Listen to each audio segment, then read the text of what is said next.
আজকে থানকুনি পাতা দিয়ে কি করবে মা? আজকে থানকুনি পাতা বাটা করব, আর সাথে পেঁপে, মাছ আর পেঁপে দিয়ে ঝোল করব হালকা পাতলা। তোমার বাবু পেট খারাপ করেছে, ওই জন্য হালকা পাতলা রান্না করবো। হ্যাঁ, বেশি রিচ করার দরকার নেই।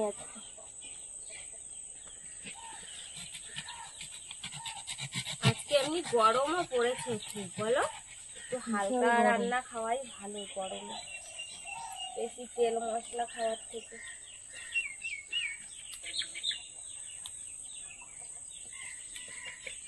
তোর বাবিকে সকালবেলা খালি পেটে থানকুনি পাতা কটা, এক মুঠো পাতা ধুয়ে দিয়েছি খেতে। চিবিয়ে? হ্যাঁ, চিবিয়ে খেলে ভালো, পেট খারাপ ঠিক হয়ে যায়। আর আবার এই পাতা তুলছি, বাটা করব, বাটা করে আবার খেতে দেবো, দিলে একদম বন্ধ হয়ে যাবে পটি করা।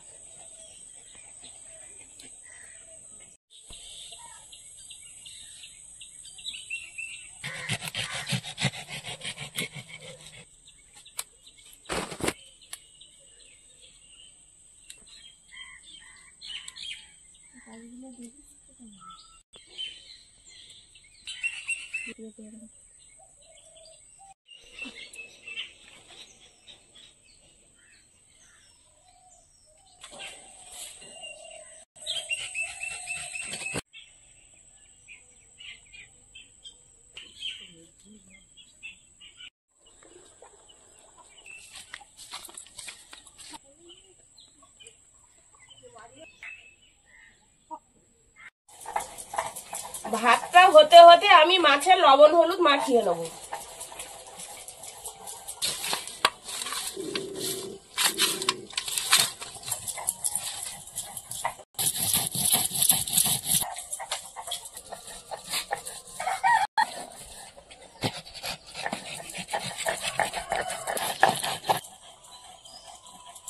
ভাতটা হয়ে গেছে, আমি ফ্যানটা ঝেড়ে নেই, তুমি তাড়াতাড়ি ওইটা বেটে নাও।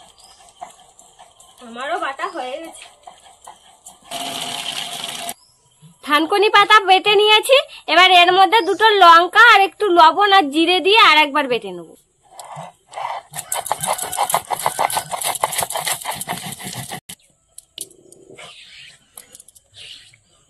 এবারে থানকুনি পাতা বাটা এই বাটির মধ্যে তুলে নেব।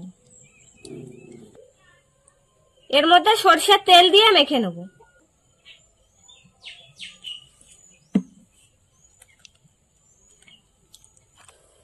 এবারে থানকুনি পাতা বাটার বাটিটা গরম ভাতের মধ্যে বসিয়ে রেখে দেবো।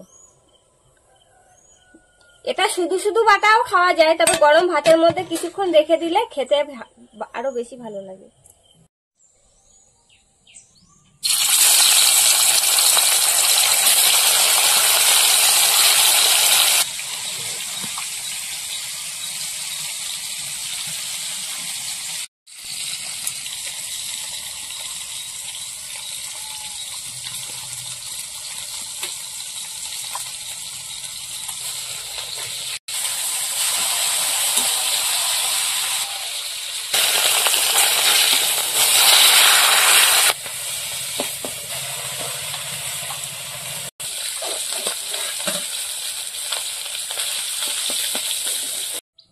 মাছ ভাজা তেলের মধ্যে পাঁচফোড়ন দেবো, পেঁয়াজের কুচি,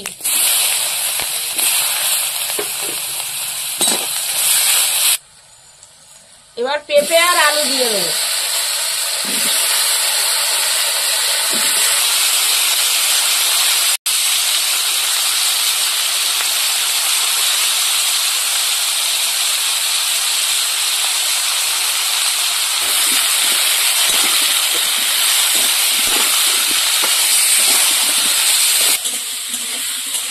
সবজিটা এবার ভালো করে কষিয়ে নেব।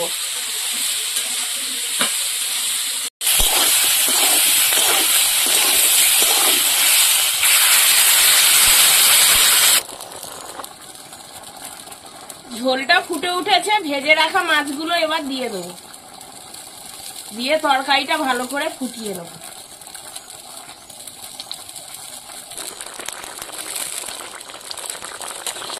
তরকারিটা ফুটতে ফুটতে আমি জিরে বেটে নেব।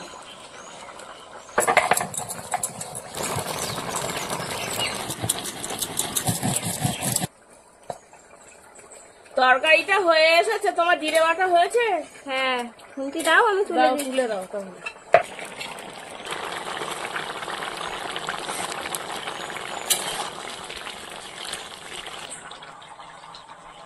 এবার তরকারিটা নামিয়ে নেবো।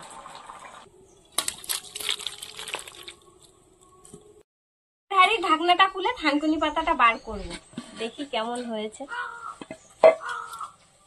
কালারটা অনেকটাই পরিবর্তন হয়ে গেছে।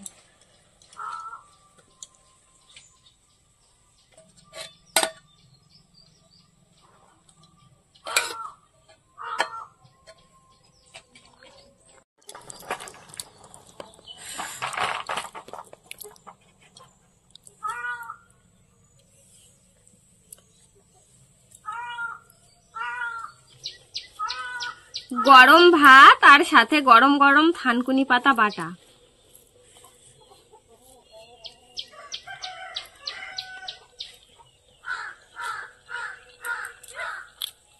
খুব সুন্দর লাগছে খেতে। থানকুনি পাতাটা দারুণ টেস্টি হয়েছে।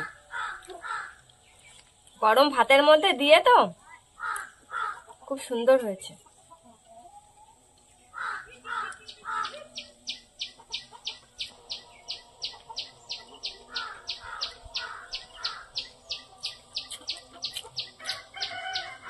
মাঝে মাঝে থানকুনি পাতা বাটা খাওয়া খুব ভালো শরীরের পক্ষে।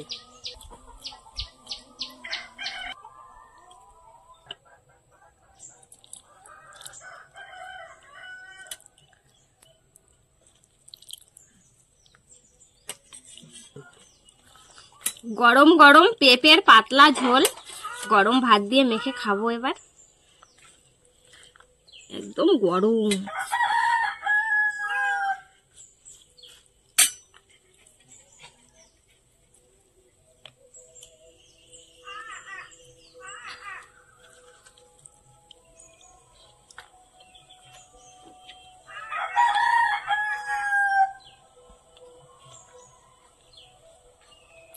এই তরকারিটাও দারুণ হয়েছে, পাতলা করে ঝোল রান্না করা হয়েছে। আজকে তরকারিটা কাঁচা লঙ্কা দিয়ে রান্না করেছি, গুঁড়ো লঙ্কা দেইনি, পাতলা ঝোল হয়েছে, খেতে খুব ভালো লাগছে খেতে। আপনারাও বাড়িতে মাঝে মধ্যে এই গরমে রান্না করে খাবেন। আমাদের আজকের ভিডিওটা শেষ পর্যন্ত দেখার জন্য ধন্যবাদ। ভালো লাগলে লাইক কমেন্ট শেয়ার করবেন। আবার ফিরে আসবো নতুন একটা রেসিপি নিয়ে। সবাই ভালো থাকবেন, সুস্থ থাকবেন।